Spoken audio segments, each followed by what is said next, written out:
लेकिन कई बार वह गंगा का पावन स्नान भी हमारे मन को शांत नहीं कर पाता। तन पवित्र निश्चित होता है। गंगा जल का पान करने से आपके चित्त में कभी कभी शांति आ जाती है, पर आपके विचारों में शुद्धि नहीं होती। और माफ कीजिएगा, भगवत प्राप्ति के लिए आपका तन पवित्र हो यह आवश्यक नहीं, आप बहुत सुंदर हो यह आवश्यक नहीं, आप ऊंचे कुल खानदान में हो यह आवश्यक नहीं, आपके पास बहुत गुण बहुत कलाएं हो यह आवश्यक नहीं। आपकी विचारधारा शुद्ध होनी चाहिए। हम लिख करके अपने प्रमाण पर उसको ये पत्र लिख करके दे सकते हैं, जिस व्यक्ति के विचारों में दूषितता नहीं है उसको भगवत प्राप्ति निश्चित हो जाएगी।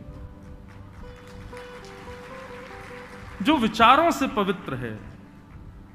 अच्छा, विचारों की पवित्रता कैसे पता चलती है? कैसी भी स्थिति आए उसका निर्णय हमेशा सकारात्मक होगा। वो नकारात्मक विचार कर ही नहीं सकता।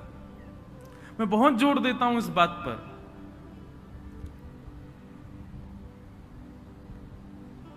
बुद्धि की शुद्धता बहुत जरूरी है और वो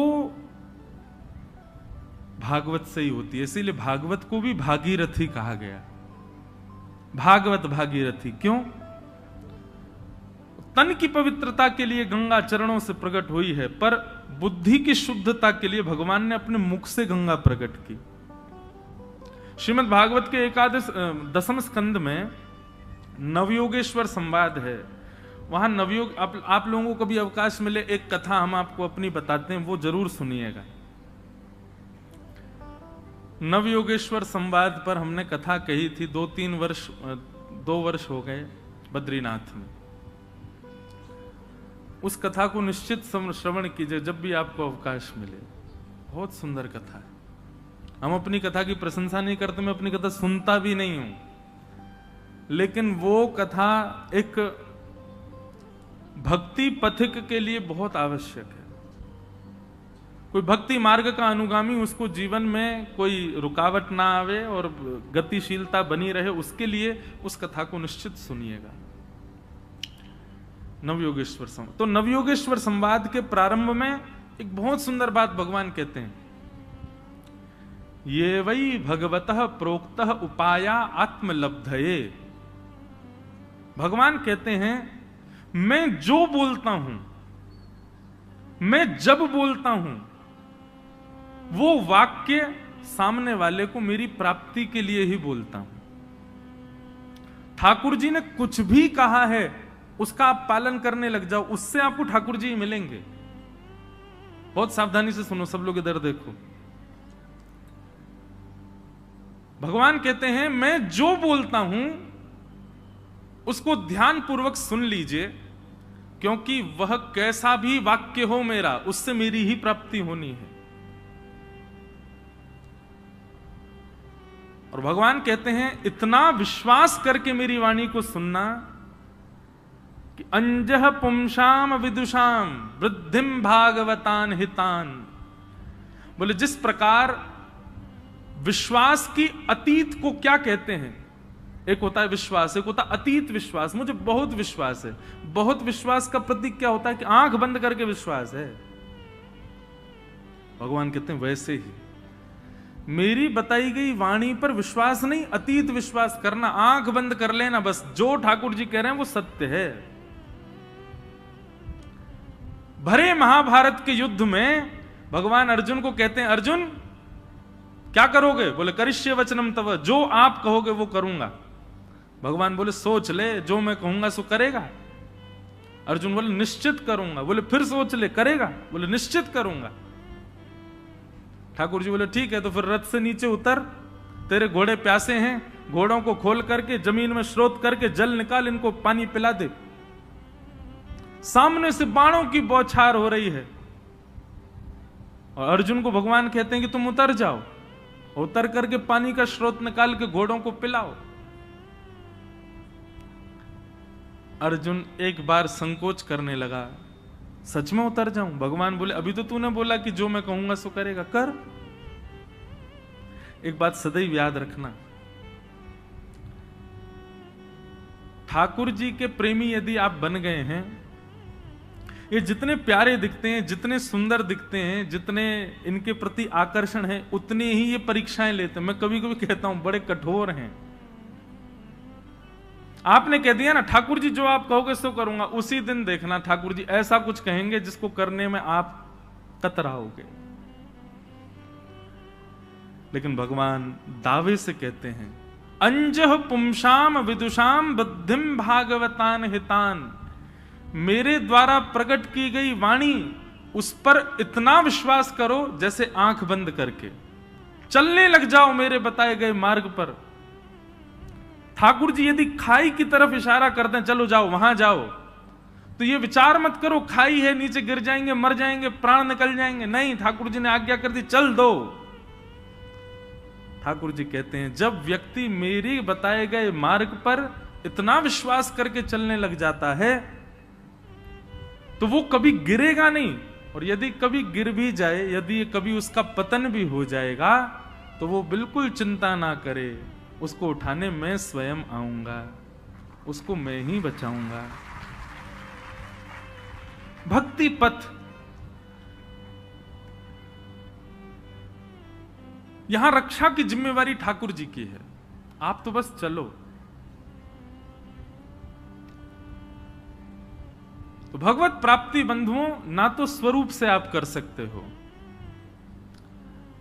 ना आप ऊंचे कुल खानदान से कर सकते हो, बहुत पवित्र रह करके, त्रिकाल संध्या करके, 3 बार स्नान करके, ये सबसे भगवत प्राप्ति नहीं होगी। भगवत प्राप्ति तो केवल और केवल आपके विचार शुद्ध हों, और श्रीमद् भागवत का यही उद्देश्य है कि सुनने वाले श्रोता के विचार शुद्ध हों, उसके विचारों में दूषितता ना हो। इसलिए अपने आप को परखा कीजिए, आप विचार क्या करते हैं। और विचार यहां बैठ करके तो भगवत विचार सबको आ जाएगा, यहां पर तो नास्तिक व्यक्ति भी बैठा बैठा भगवान को याद कर लेगा। यहां विचार नहीं करना है, एकांत में जाके अपने विचारों पर मनन करो। आप विचार कैसे करते हो, आप सोचते कैसा हो, एकांत में बैठ करके आंख बंद करके चिंतन किया करो। क्या आता है आपके मन में, दूषितताएं आती हैं, संसार के विषय आते हैं, संसार के विषाद आते हैं, तो निश्चित है आपके विचार अच्छे नहीं है, भगवत प्राप्ति में भी बाधा है। जिस दिन लगे कि हां नेत्र बंद करके बैठे 7:30 बजे और नेत्र खुले तो 9:30 बज गए थे और एक भी विचार दूषित नहीं था चित्त में, बस प्रसन्न हो जाइएगा, मुस्कुरा जाइएगा, एक गिलास पानी पी करके और अपने आप को थोड़ा गौरवान्वित अनुभव कीजिएगा कि अब ठाकुर जी मिलने का मन बना रहे हैं, क्योंकि अब विचार शुद्ध हो रहे हैं। और वो होंगे कैसे, सत्संग से। जाढ्यम धियो हरति सिंचति वाचि सत्यम, मानोन्नति दिशतु पापम पाकरोति, लक्ष्मी तनोति वितनो च दिक्षु कीर्ति, सत्संगति कथय किम न करोति पुंसा। सत्संग क्या करता है, कथा क्या करती है? सबसे पहला काम, जाढ्यम धियो हरति सिंचति वाच सत्यम। बहुत सावधानी से सुनिएगा सब लोग। जाढ्यम धियो हरति सिंचति वाच सत्यम, सत्संग का सबसे पहला कार्य है वो आपकी जड़ बुद्धि का हरण करेगा। जड़ बुद्धि बहुत प्रकार की होती है। जड़ बुद्धि का रूप क्या होता है? बहुत क्रोध आ जाना, अपने मान यश की बहुत कामनाएं रखना, यह जड़ बुद्धि का लक्षण है। किसी पर संशय, किसी पर दुराग्रह करना, किसी के भी प्रति नकारात्मक सोच रखना, ये सब संशयात्मक बुद्धि के लक्षण हैं, जड़ बुद्धि के लक्षण हैं। सत्संग सबसे पहले आपकी जड़ बुद्धि का हरण करता है। जड़ बुद्धि का हरण होने के बाद क्या होगा? जो अत्यंत दोषयुक्त व्यक्ति है उसमें भी आपको गुण दिखाई देने लग जाए, समझो अब आपकी जड़ बुद्धि का हरण हो गया। अत्यंत उपेक्षित व्यक्ति भी आपको शुद्ध लगने लग जाए तो समझो आपकी जड़ बुद्धि का हरण हो गया। ऐसा व्यक्ति जिसको कोई स्वीकार नहीं करता, आप उसमें भी गुण देखने लग जाते हो तो समझो आपकी जड़ बुद्धि का हरण हो गया। सबसे पहला काम सत्संग क्या करता है? जाढ्यम धियो हरति, आपकी जड़ बुद्धि का हरण करेगी। सत्संग दूसरा काम क्या करता है? सिंचति वाच सत्यम, आपकी जिह्वा में सत्यता आ जाएगी, अधिकतर सत्य बोलने की इच्छा प्रकट हो, अधिकतर सत्य बोलने का भाव प्रकट हो।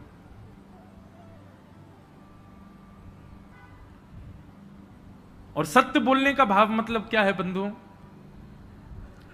हरि चर्चा, हरि स्मरण, ज्यादातर हरि का गुणगान, ऐसी इच्छा प्रकट हो चित्त में। हरति सिंचति वाच सत्यम।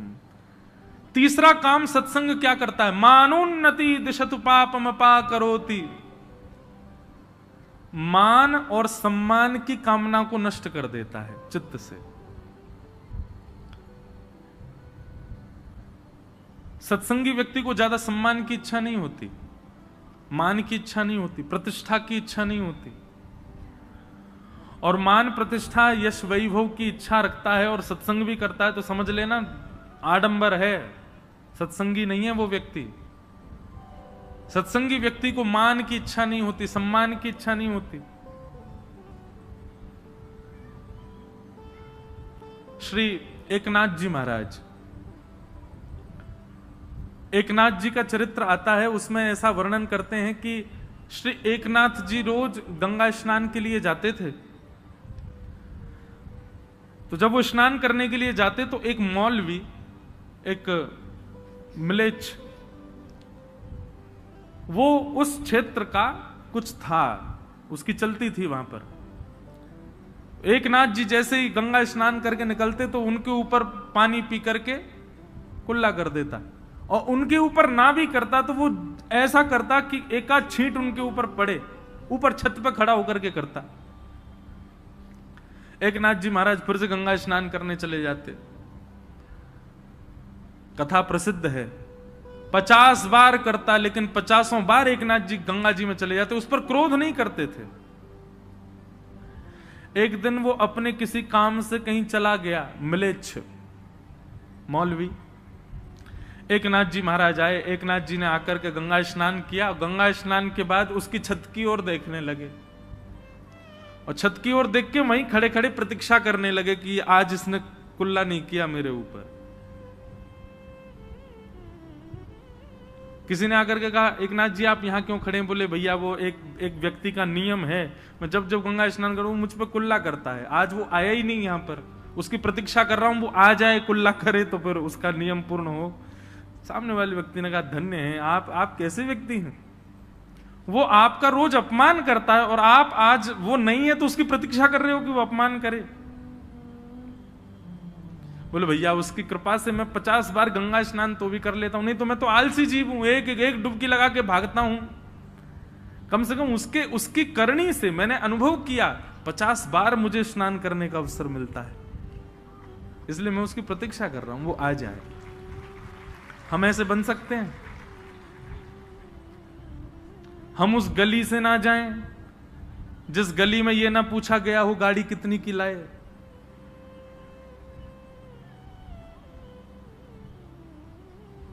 हम उस मोहल्ले में नहीं जाते, हम उस कार्यक्रम में नहीं जाते जहां हमारा बैरी आया हो।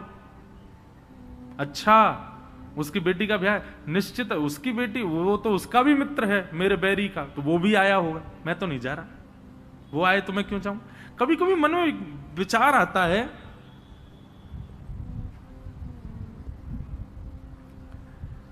हम लोग कैसे हैं, हमारा स्वभाव कितना ज्यादा संकीर्ण हो चुका है।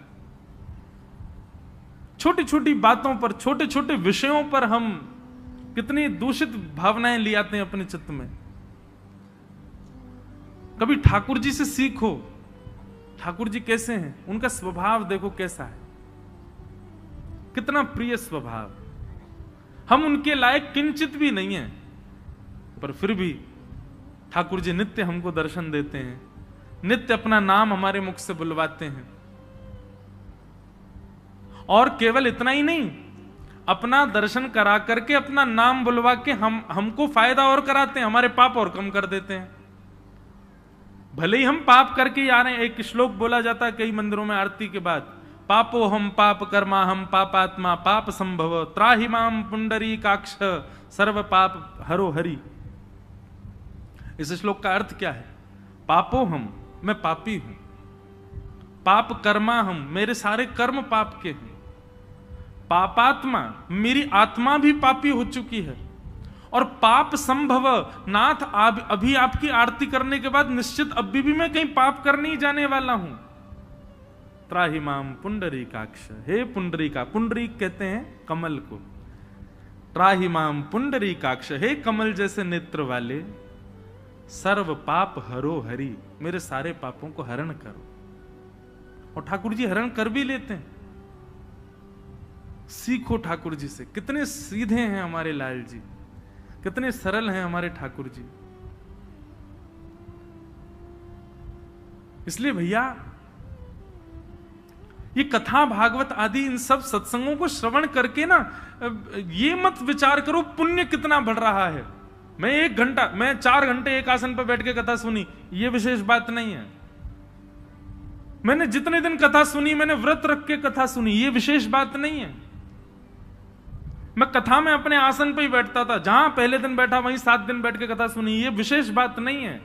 विशेष बात यह है कि 7 दिन पहले विचार जितने संकीर्ण थे, 7 दिन बाद उनकी संकीर्णता नष्ट हुई कि नहीं, आप अपने विचारों से शुद्ध हुए कि नहीं, यह विशेषता होनी चाहिए कथा की। हमने एक नियम, अभी नासिक में कथा थी ना, तो वहां एक नियम था हमारा, मौन रहता था मैं पूरे दिन, बस कथा में बोलता था। उसका प्रभाव ऐसा पड़ा है अभी कि मेरे को अधिकतर मौन रहने का मन होता है। अब मैं कथा से पहले भी मौन रहता हूं 1 घंटा, कथा के बाद भी 1 घंटे मौन रहता हूं, पर ऐसा नहीं है। सुबह हम आज खेलने गए तो भी मैं मौन ही था। बताओ, आज मैंने एक चीज अनुभव की, खेल में नोक झोंक लड़ाई झगड़ा निश्चित होता है। कोई मौन रह के कैसे लड़ाई करे? कल जितने खिलाड़ी आएंगे सबका मौन है, जो बोलेगा उसके 4 रन कट जाएंगे। अब देखना कल कैसे बस एक व्यक्ति बोलेगा जो रन गिनेगा सबके और वो विशेष रूप से हमारे अनुज पंडित जी और हमारे ये भैया नहीं होने चाहिए, ये 2 लोग नहीं, बहुत बेईमानी करते हैं भाई। लेकिन एक विनोद की बात है ये तो, व्यक्ति की आयु 2 चीजों से कम होती है, बहुत खाने से और बहुत बोलने से। इन 2 कारणों से व्यक्ति की आयु क्षीण होती है। इन दोनों पर लगाम लगानी है, तभी आप वैष्णव कहलाए जाओगे। भोजन पर भी लगाम लगाओ और अपनी वाणी पर भी लगाम लगाओ। ये 2 प्रकार के लगाम आपको लगाने हैं। इस कथा की दक्षिणा हमको यही दो कि इन 2 चीजों पर आप थोड़ा कंट्रोल करो। एक तो भोजन मतलब पाओ, प्रेम से पाओ, उतना ही पाओ जितने में काम चल जाए, और वाणी दिन भर में कम से कम 2 घंटे का मौन तो रखो मौन रहो। और केवल मौन रह के ऐसा नहीं है कि किसी को गाली दे रहे हो लिख करके दे दी, ले है तो मेरा मौन, तू ऐसा है, ऐसा नहीं। जितनी देर मौन रहे उतनी देर हरिस्मरण रहे, अंदर ही अंदर ठाकुर जी का नाम चलता रहे। पता चली महाराज मंडदीप सुबह 8 से 9 सब मौन है पूरे मंडदीप में, कोई बोलता ही नहीं है। काम ठप्प हो गए लोगों के, क्यों? सब मौन रहते हैं यहां पे। लेकिन ये 2 वेग बहुत आवश्यक हैं जीवन में। आप स्वयं अनुभव करेंगे कि जब आप मौन रहना प्रारंभ करेंगे ना, तो आपकी जिह्वा में अपने आप ऐसे ऐसे भाव आप जब आप बोलेंगे तो वो निश्चित ही किसी पर प्रभाव डालने वाली वाणी ही होगी। अच्छा, मौन का एक नियम है, मौन में आप ठाकुर जी का नाम बोल सकते हो। कितना भी मौन व्रत हो, आप जय श्री कृष्ण बोल सकते हो, जय सिया राम बोल सकते हो, राधे राधे बोल सकते हो, नारायण बोल सकते हो, हरि के नाम, ठाकुर जी के नाम, किशोरी जी, मौन, क्योंकि भगवत नाम लेना भी मौन ही माना जाता है। तो बात केवल इतनी थी कि विचारों को शुद्ध रखना है। हमारे अष्ट सखा कहते हैं प्रीत ही सौंपई है प्रियतम, प्रीत ही सौंपई है प्रियतम। यद्यपि रूप गुण शील सुधरता, इन बातन नार झई है प्रीतम, इन बातन नार झई है प्रीतम, प्रीत ही सौंपई है प्रीतम। अष्ट सखा कहते हैं प्रीतम प्रीत ही सौंपई है। पई है मतलब मिलेंगे। किससे मिलेंगे? बोले प्रीत से मिलेंगे। यद्यपि रूप गुण शील सुधरता, चाहे तुम कितने भी रूपवान हो, शीलवान हो, गुणवान हो, इन बातन ना रिझई हैं।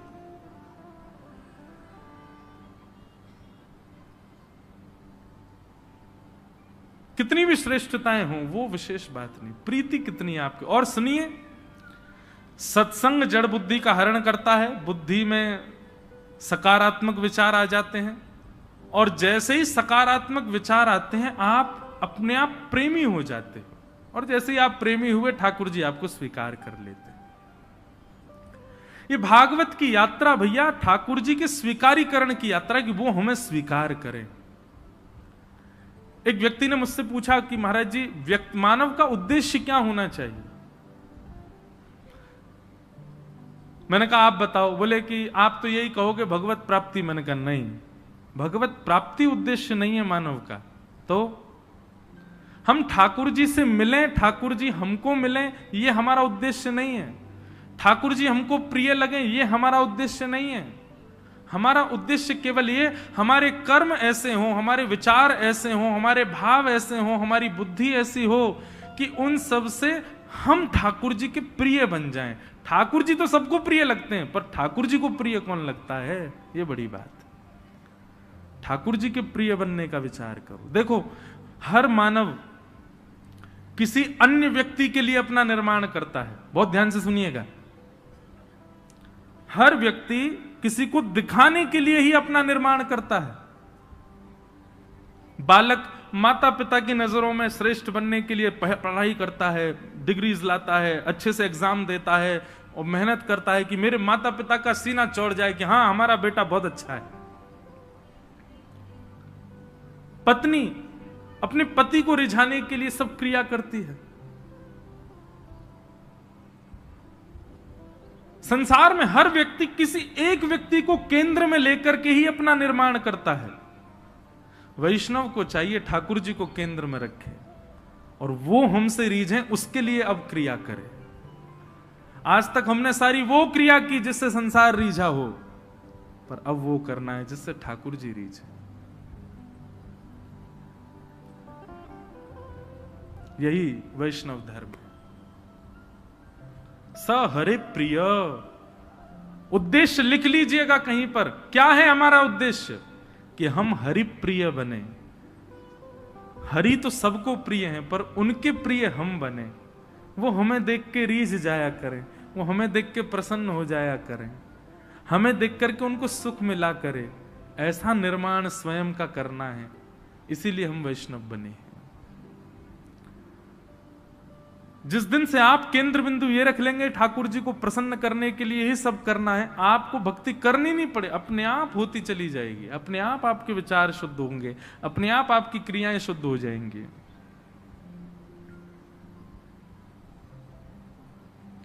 तो इस प्रकार के भाव हैं, सब भावों को हम प्रणाम करते हैं।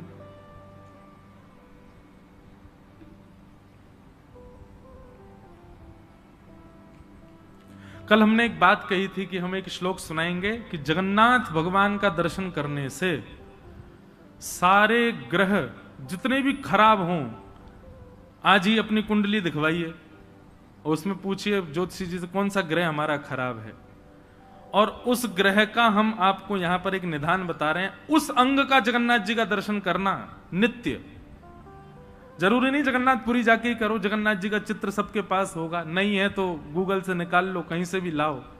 उस अंग का दर्शन नित्य करना प्रारंभ, आपका वो ग्रह अपने आप ठीक हो जाएगा। और एक बात सुनो, अकेले एक ग्रह को क्यों ठीक करो, सर्वांगीण अंग का दर्शन करो, सारे ग्रह अपने आप सम हो जाएंगे हमारे श्री जगन्नाथ जी का दर्शन करके। तो वर्णन करते हैं, बहुत ध्यान से सुनिए कि भास्करो दक्षिण नेत्रम वाम नेत्र विदुपनम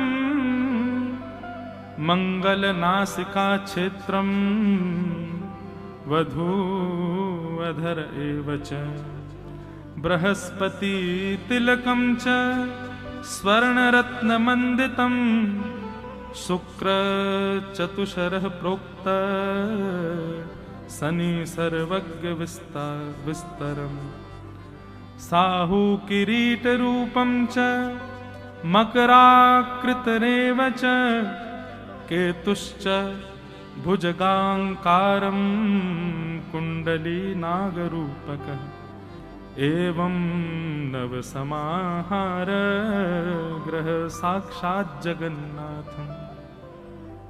श्री जगन्नाथ जी के रूप में सारे ग्रह, अब ध्यान से सुनना। सूर्य, ये सूर्य जो है ये